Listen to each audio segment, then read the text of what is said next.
Защо няма звук? Трябва да има. Сега трябва пак да го снимам същото. Няма значение. Ако искаш, сега ще свалим тази 5 метровата камерка, ама чакай пак да го нагледим нещата. Значи ето го това място.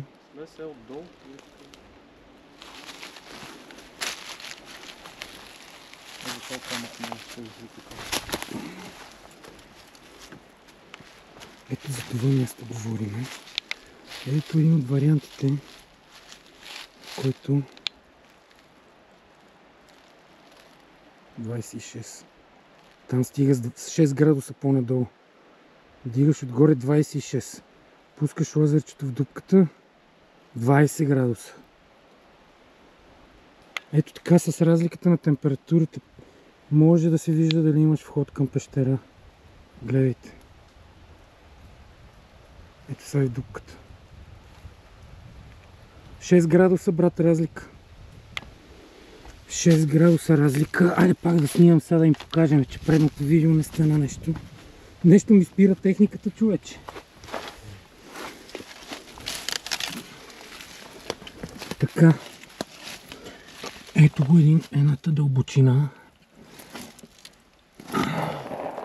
Ето тук горе-долу мога да видите докъде се вижда. А ето тук под нас се съмняваме, че е другия вход. Ето така сега ще светна. Ето тук се съмняваме, че се влиза отдолу под мен. Сега ще погледна какво се вижда.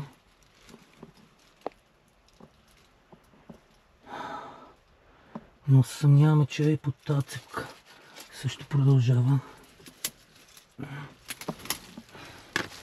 Ето пак да снимаме дълбочината. Вижте, почти не се вижда край. Много надълбоко и долу, като че ли. Човече, виждам, айко, това колко продължава. Човече, това отива много надолу, бе.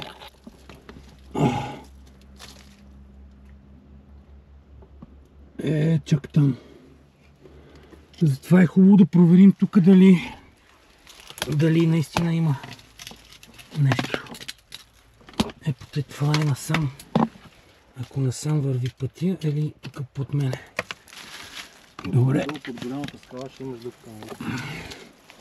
Добре, Саша, дай да пуснем другата камера, ако искаш.